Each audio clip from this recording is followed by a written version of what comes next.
कंजूस सास सुरेखा अपने पति देव, बेटे अर्जुन और बहू गीता के साथ अपने एक छोटे से घर में रहा करती थी। सुरेखा बहुत ही कंजूस किस्म की औरत थी। ऐसे ही एक दिन सुरेखा हाथों में सब्जी का थैला लेकर मार्केट जाने लगती है। तभी उसका पति देव सुरेखा से कहता है, अरे भाग्यवान, बाजार जा रही हो तो कुछ पतंगे ले आना, कल मकर संक्रांति है ना। तभी वहाँ सुरेखा की बहू गीता भी आ जाती है और वो अपनी सास से कहती है, और माँ जी साथ में दही, चूड़ा, गजक, रबड़ी, मूंगफली ये सब भी ले आना। पता नहीं कैसा पति, बहू और बेटा मिला है, हर समय पैसे को उड़ाने की सोचते रहते हैं। ये नहीं कि कुछ पैसे बचा लो और इन फिजूल के खर्चों को कम करो। अरे बहू, इन सब चीज की क्या जरूरत है, घर में बनाए तो है तिल के लड्डू, उन्हीं से काम चल जाएगा। ये बोलकर सुरेखा मार्केट जाती है और मार्केट से आते हुए देव और अपने बेटे के लिए कुछ पतंगे खरीद लेती है। घर आने के बाद कितने पैसे खर्च हुए सुरेखा उन सभी का हिसाब करने लगती है। तभी अर्जुन वहां आता है। माँ, पापा ने आपको पतंग लाने को कहा था ना, उनमें से कुछ पतंग देना तो, मैं पापा के साथ ऊपर पतंग उड़ाने जा रहा हूँ। अरे पर बेटा, वो पतंग तो तेरे पापा ने मकर संक्रांति के लिए मंगवाई थी, इसलिए कल ही उड़ाना, आज रहने दे। माँ, आपकी ये कंजूसी करने की आदत कभी नहीं जाएगी। आप मुझे पतंग दो, कल के हम कल देख लेंगे। मार्केट में पतंग खत्म नहीं हुआ है, अगर कम पड़ेंगे तो हम और ले आएंगे।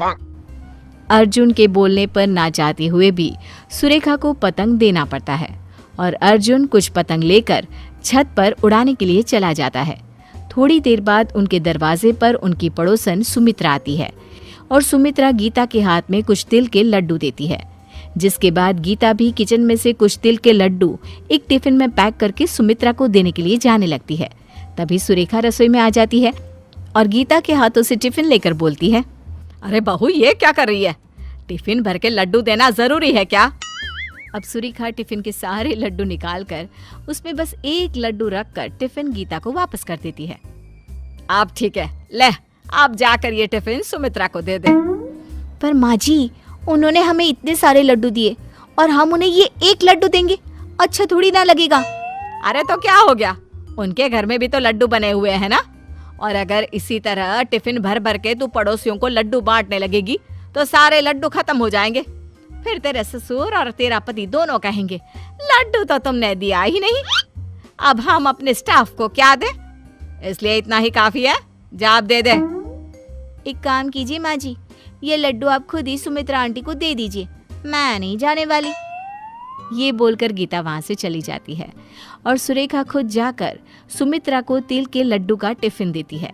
सुमित्रा टिफिन देखकर हैरान हो जाती है और मन ही मन खुद से कहती है, इस कंजूस ने आज टिफिन में लड्डू दिया है, जरा टिफिन खोलकर देखूं तो। जैसे ही सुमित्रा टिफिन खोलकर देखती है, उसमें एक लड्डू देखकर सुरेखा से कहती है, अरे बहन, इतने सारे लड्डू देने की क्या जरूरत थी। अब एक काम करो, ये लड्डू भी तुम ही रख लो, ठीक है? मैं चलती हूँ, हैप्पी मकर संक्रांति। सुमित्रा सुरेखा के हाथों में लड्डू का टिफिन देकर वहां से चली जाती है। जिसके बाद सुरेखा अपने कमरे में जाकर पतंगों को गिनने लगती है। तभी देव वहां आ जाता है। सुरेखा, जल्दी से कुछ पतंग दो ना, मेरी सारी पतंग कट गई है। क्या सारी पतंग कट गई? अरे तुम दोनों बाप बेटे पागल हो गए हो क्या? मकर संक्रांति कल है, पतंग कल उड़ानी है, आज नहीं। पर तुम दोनों ने तो आज ही सारे पतंग उड़ा उड़ा कर खत्म कर दिए, अब नहीं है पतंग, जाओ। अरे भाग्यवान, तुम्हारी कंजूसी करने की आदत कब जाएगी? पतंग है तो पतंग लेकर ही आए हैं उड़ाने के लिए। हाँ तो पर कल उड़ाना ना पतंग। अब अर्जुन को भी नीचे बुला लो, खाना खाने का समय हो गया है वैसे भी। जिसके बाद सुरेखा के कहने पर देव अर्जुन के साथ नीचे आता है और सब खाना खाने बैठते हैं। खाना खाने के बाद गीता सबके लिए तिल के लड्डू लेकर आती है और सबको 2-2 तिल के लड्डू दे देती है। ये देखकर सुरेखा अपनी बहू से कहती है, अरे ये सारे लड्डू आज ही खत्म कर देगी क्या? पहले तो सुमित्रा के लिए इतने सारे लड्डू पैक कर दिए और अब सबको घर में बांट रही है। अरे मकर संक्रांति कल है, कल कुछ नहीं करेगी क्या? माँ जी, अभी बहुत सारे लड्डू बचे हुए हैं, अगर उनमें से कुछ खा भी लिए तो क्या फर्क पड़ेगा? अगर लड्डू कम पड़ गए तो तेरे ससुर जी और अर्जुन के ऑफिस में कहाँ से लड्डू जाएंगे? सोचा भी है तूने? अरे जानती है ना इन दोनों बाप बेटे को, मकर संक्रांति खत्म होते ही ऑफिस में सबको लड्डू बांटने का शौक है। माँ जी हद होती है कंजूसी की भी। ये बोलकर गीता वहां से अपने रूम में चली जाती है। सुरेखा भी मुंह बनाकर अपने कमरे में चली जाती है। अगले दिन मकर संक्रांति का दिन होता है। सब लोग जल्दी से नहा धोकर तैयार हो जाते हैं और मकर संक्रांति मनाने लगते हैं। कुछ देर बाद देव, अर्जुन और गीता पतंगबाजी के लिए तैयार हो जाते हैं, जिसके बाद गीता सुरेखा के पास जाती है और कहती है, माँ जी आज के लिए पतंग खरीदी थी ना, अब तो आप हमें पतंग दे सकती है ना, ताकि हम छत पर जाकर पतंगबाजी कर सके। हाँ हाँ देती हूँ। ये बोलकर सुरेखा पतंग लेने के लिए जाती है, जहाँ उसने अपने 2 पालतू तोतों को रखा होता है। उन तोतों को देखकर सुरेखा खुद से बोलती है, सबको पतंग उड़ाने की पड़ी है, पर कोई एक बार भी इन बेचारे पक्षियों के बारे में नहीं सोचता जो खुले आसमान में उड़ रहे होते हैं। पतंग उड़ाने की वजह से न जाने कितने पक्षी घायल हो जाते हैं और अपनी जान से हाथ धो बैठते हैं। पतंग उड़ाने के लिए सब पूरी तरह से तैयार हो जाते हैं और अपनी सेफ्टी भी कर लेते हैं ताकि उन्हें चोट ना लगे, पर पक्षियों के बारे में कोई नहीं सोचता। ये बोलकर सुरेखा सारे पतंग लाकर गीता को दे देती है।